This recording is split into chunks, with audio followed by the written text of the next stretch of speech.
Hello दोस्तों, कैसे हैं आप सब। आज हम लोग पढ़ेंगे कि मीथेन का संरचना कैसा होता है या एसिटिलीन, इथिलीन, इन सब का संरचना कैसा होता है। इनको हम लोग आज पढ़ेंगे और साथ ही साथ पढ़ेंगे हम लोग कि कार्बन का कितना अप्रूफ होता है। ये इनके बारे में हम लोग आज अच्छे से सीखेंगे।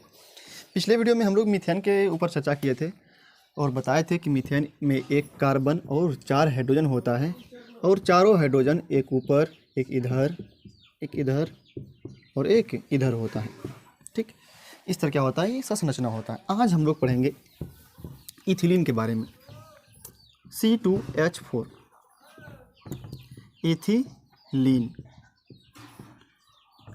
ठीक, देखिए इसमें कार्बन कितना है, 2 कार्बन है, 2 कार्बन ले लेते हैं। ठीक, हाइड्रोजन कितना है, 4 है, तो दोनों ऊपर पे 2 हाइड्रोजन दे देते हैं, एक इधर, एक इधर, एक इधर और एक इधर। 2 कार्बन था, 2 कार्बन लिख दिए। 4 हाइड्रोजन था, दोनों बंटवारा कर दिए, 2 हाइड्रोजन इसको, 2 हाइड्रोजन इसको। अब क्या करते हैं हम लोग, कार्बन का इलेक्ट्रॉन बिंदु संरचना लिखते हैं हम लोग। इलेक्ट्रॉन बिंदु संरचना क्या होता है कि कार्बन के अंतिम कक्षा में जितना भी इलेक्ट्रॉन होगा उसी इलेक्ट्रॉन को उस परमाणु के चारों ओर लिख देना। तो कार्बन का परमाणु संख्या होता है 6, इसका इलेक्ट्रॉन 2 और 4, तो 4 इलेक्ट्रॉन होगा अंतिम कक्षा में, तो 4 को लिख देते हैं यहाँ पे। 1 2 3, ऊपर 1 नीचे 2, इधर 3 हो गया, इधर 4 होता है तो और देते हैं यहाँ पे। ये भी कार्बन, इसमें भी 4 होगा, तो एक यहाँ 2 हो गया, 2 इधर देते हैं, 4। अब बात रहा हाइड्रोजन का। हाइड्रोजन के पास तो एक ही इलेक्ट्रॉन होता है, कि परमाणु संख्या होता है इसका, एक इलेक्ट्रॉन। यहाँ देते हैं 1 1, यहाँ पे भी 1, यहाँ पे भी 1। अब देखिए कार्बन को अस्थायी होने के लिए कितना चाहिए, 8 इलेक्ट्रॉन चाहिए। तो 1 2 3 4 4 तो इसके पास पहले से है, तो एक ये इससे लेगा, कितना होगा 5, एक इससे लेगा 6 और 2 इससे ले लेगा, कितना हो गया 8 हो गया। ये कार्बन भी लेगा 2, ये इसके पास गिनी कितना पास पहले था इसके पास, 1 2 3 4 4 तो पहले से इसके पास है। एक इससे लिया 5, इससे लिया 1 6 और ये 2 तो इससे लेगा, कितना हो गया 8। ठीक, उस तरह हाइड्रोजन भी कर लेगा, 2 तो अस्थायी हो गया, ये भी अस्थायी, ये भी अस्थायी, ये भी क्या हो गया अस्थायी। हाइड्रोजन को अस्थायी होने के लिए 2 ही काफ़ी है, क्योंकि उसके निष्क्रिय गैस के सामने जो नज़दीक में है वो है हीलियम। हीलियम का कितना होता है, 2 ही होता है इलेक्ट्रॉन विन्यास, तो 2। लेकिन कार्बन को कितना चाहिए स्थानों के लिए, 8, अंतिम कक्षा में 8 होना चाहिए, तो 4 पहले इसके पास था, 4 उसमें क्रिया कर लिया। तो देखिए कैसा बंधन बना यहाँ पे, कार्बन का कार्बन यहाँ पे 2 तो सदैव कर रहा है, तो डबल बंधन। फिर कार्बन ऊपर भी हाइड्रोजन है, हाइड्रोजन और एक ही बंधन बन रहा है, नीचे भी यहाँ भी एक ही बंधन, ऊपर भी एक ही बंधन। ठीक, ये रहा इथिलीन अणु। ठीक, अब देखिए C2H2 के बारे में पढ़ते हैं। इसका नाम है एसिटिलीन, एसिटिलीन, एसिटिलीन। इसमें कार्बन कितना है, इसका इधर बनाते हैं। कार्बन कितना है इसमें, 2 कार्बन, 2 कार्बन। हाइड्रोजन भी 2 ही है इसमें, तो 2 देते हैं हाइड्रोजन, एक इधर एक इधर। कार्बन कितना होता है इलेक्ट्रॉन विन्यास, 2 4, अंतिम कितना में 4 है, अंतिम में यहाँ पे 4 देते हैं, 3 इधर हो गया और एक इधर 4, इधर भी 3 हो जाएगा, इधर भी एक 4। अब बोलेगा कि इसमें तो ऊपर में भी दिए थे, इधर भी दिए थे, इधर भी दिए, इसमें ऐसा क्यों नहीं, क्योंकि यहाँ पे अभिक्रिया करने के लिए हाइड्रोजन एक ही तरफ है, इसीलिए हम लोग इधर ही 1 हीरो दिए, इधर कुछ है ही नहीं तो नहीं दिए हम लोग, इधर ही 3 दे दिए। ठीक, अब बात करते हैं हाइड्रोजन का। हाइड्रोजन कितना होता है, 1 होता है, 1 होता है। कार्बन के पास तो अपना इलेक्ट्रॉन 4 तो है ही, 4 3 और 1 4 4 हुआ। अस्थायी लेना चाहिए इसको 8, तो 4 है ही, एक इससे लिया 5 हो गया और 3 तो इससे लेगा, तो 8 पूरा जाएगा इसका। ठीक, इसका भी 4 कार्बन का, तो 4 तो पहले से इसके पास आई, एक 5 इससे लेगा और 3 इससे लेगा। उसी तरह हाइड्रोजन भी 2 अस्थायी हो जाएगा। ठीक, तो कैसा बंधन बना, यहाँ पे 3 और यहाँ पे कार्बन था, फिर एक हाइड्रोजन बना, यहाँ पे बंधन बनाया, फिर इधर भी हाइड्रोजन। तो ये क्या था, एसिटिलीन अणु, एसिटिलीन अणु। ठीक, अगर आपसे पूछा जाए कि यहाँ पे 3 बंधन बना, कितना बंधन बना, यहाँ पे 3 बंधन बना, यहाँ पे 2 बंधन बना, और कल जो हम लोग मीथेन पढ़े थे तो उसमें एकल बंधन था। कितना बंधन था उसमें, एकल बंधन था सभी, एकल बंधन, इसमें 2 बंधन, इसमें त्रिबंधन। आपसे पूछा जाएगा कि बताओ इस बंधन का नाम क्या है, तो इस बंधन को हम लोग सिग्मा बॉन्ड भी कहते हैं। क्या कहते हैं इसको, सिग्मा बंधन। क्या कहते हैं इसको, वो याद रखिए फिलहाल, सिग्मा बंधन। ठीक, अभी से याद रखिए। अगर 2 ठो रहेगा तो उसमें एक सिग्मा होगा और एक पाई होगा। इस एक ठो सिग्मा होगा, तो क्या होगा, पाई होगा। अगर 3 बंधन रहेगा तो एक सिग्मा 2 पाई होगा। ठीक, अगर एक बंधन रहे सिग्मा, 2 बंधन रहे तो एक सिग्मा और एक पाई। अगर 3 बंधन रहे तब एक सिग्मा 2 पाई बंधन होता है।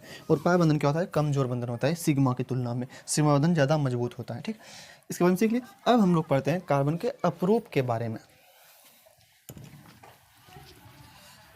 एक कार्बन का वैसे तो 4 अप्रूप होता है, लेकिन किताब में लिखा है 3 अप्रूप है। कितना अप्रूप है, 3 अप्रूप है।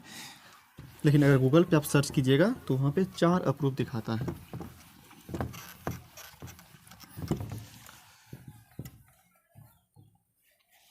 ठीक, तो कल आपको बताए थे कार्बन कितना अप्रूप है, 3 अप्रूप है, लेकिन गूगल में 4 दिखाता है।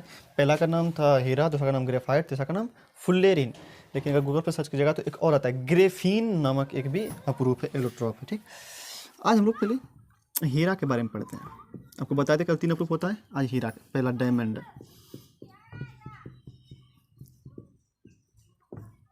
ठीक, अब मुख्य बारे में पढ़ेंगे, हीरा के बारे में पढ़ेंगे। किसके बारे में पढ़ेंगे, हीरा के बारे में पढ़ेंगे। हीरा का संरचना जो होता है वो टेट्राहेड्रॉन होता है। क्या होता है, टेट्राहेड्रॉन। टेट्राहेड्रॉन। बस पूछा जाएगा, बताओ कि हीरा का संरचना कैसा होता है, टेट्राहेड्रॉन होता है। मतलब क्या, एक ऐसे रहेगा, एक ऐसे, कैसे, ऐसे, ऐसे। ठीक, मतलब क्या कि इसमें एक कार्बन परमाणु जो होता है वो 4 कार्बन परमाणु से जुड़ा होता है। कितना परमाणु से जुड़ा होता है, 4 परमाणु से जुड़ा होता है। और इसका संरचना जो होता है वो टेट्राहेड्रॉन होता है। क्या होता है, टेट्राहेड्रॉन होता है। और वो टेट्राहेड्रल जो व्यवस्था होता है उसके कारण क्या होता है, ये इसका सुदृढ़ संरचना बनता है, जिसके वजह से क्या होता है, ये काफ़ी कठोर भी होता है। क्या होता है, काफ़ी कठोर भी होता है। किसके कारण, ये टेट्राहेड्रॉन जो इसका संरचना है इसके वजह से क्या होता है, सुदृढ़, बहुत दृढ़ संरचना बनता है, जिसकी वजह से क्या होता है, ये काफ़ी कठोर होता है। और साथ ही साथ क्या होता है कि इसमें जो कार्बन है, कार्बन का, इसमें कार्बन के अंतिम में 4 इलेक्ट्रॉन होता है। कितना इलेक्ट्रॉन होता है, 4 इलेक्ट्रॉन। 2 और 4 होता है।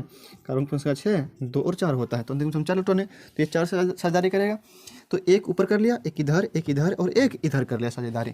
मतलब क्या, चारों संयुक्ता इसका संतुष्ट रहता है, एक भी इलेक्ट्रॉन बचता नहीं है इसके पास स्वतंत्र। इसीलिए क्या होता है, अगर इलेक्ट्रॉन बचा ही नहीं, आवेश बचा ही नहीं, तो ये प्रवाह भी नहीं होगा, और आवेश प्रवाह नहीं होगा तो धारा भी उत्पन्न नहीं होगा। इसी वजह से क्या होता है, इसमें हीरा में धारा प्रवाह नहीं होता है। ये क्या होता है, ये हीरा विद्युत का कुचालक होता है। क्यों, क्योंकि इसमें सभी संयुक्ता इसका क्या होता है, संतुष्ट होता है। इसमें क्या होता है, सभी संयुक्ता इसका संतुष्ट होता है। और संतुष्ट होगा मतलब एक भी इलेक्ट्रॉन स्वतंत्र रूप में नहीं रहता है यहाँ पे, फिर इलेक्ट्रॉन नहीं होता है, मुक्त अवस्था में नहीं रहता है यहाँ पे इलेक्ट्रॉन मुक्त रूप में, तो क्या होता है, वो बहेगा नहीं, इलेक्ट्रॉन ही बहता है। क्योंकि हम लोग पढ़े आवेश के प्रवाह के दर को धारा कहते हैं। आवेश मतलब क्या, इलेक्ट्रॉन। अगर इलेक्ट्रॉन यहाँ पे रहेगा ही नहीं तो वो बहेगा भी नहीं, और बहेगा नहीं तो धारा उत्पन्न भी नहीं होगा। इसलिए बोलते हैं कि हीरा जो होता है विद्युत का क्या होता है, कुचालक होता है। हीरा विद्युत का कुचालक होता है, विद्युत का कुचालक होता है। ये पूछा जाएगा क्वेश्चन आपसे, बताए कि हीरा विद्युत का कुचालक होता है क्यों, तो बोलेंगे क्योंकि हीरा में कार्बन की सभी संयुक्ताएं संतुष्ट रहती है, अर्थात एक भी इलेक्ट्रॉन स्वतंत्र रूप में नहीं रहता है, इसीलिए हीरा विद्युत का कुचालक होता है। आपसे पूछा जाएगा, बताओ हीरा कठोर होते हैं, हीरा कठोर होते हैं क्यों, ये भी क्वेश्चन इंपॉर्टेंट है। हीरा कठोर होते हैं क्यों, तो बोलना होगा आपको क्योंकि हीरा में टेट्राहेड्रल व्यवस्था के कारण, हीरा में ये चारों से बंधा हुआ है, इसे कारण क्या बनता है, टेट्राहेड्रल व्यवस्था बनता है। इसे कारण क्या होता है, एक सुदृढ़ संरचना बनता है, जिसकी वजह से क्या होता है, हीरा काफ़ी कठोर होता है। क्या बोलेंगे परिभाषा, हीरा काफ़ी कठोर होते हैं क्यों, बोलेंगे हीरा में टेट्राहेड्रल व्यवस्था के कारण इसका सुदृढ़ संरचना बनता है, इसीलिए हीरा काफ़ी कठोर होते हैं। अगला क्वेश्चन क्या है कि हीरा विद्युत के कुचालक होते हैं क्यों, क्योंकि हीरा में कार्बन की सभी संयुक्ताएं संतुष्ट रहती है, अर्थात एक भी इलेक्ट्रॉन मुक्त रूप में नहीं रहता है, स्वतंत्र रूप में नहीं रहता है, इसीलिए हीरा क्या होता है, विद्युत का कुचालक होता है। आपसे पूछा जाएगा, बताओ हीरा का संरचना कैसा होता है, तो बोलेंगे हम लोग टेट्राहेड्रॉन। कैसा होता है, टेट्राहेड्रॉन होता है।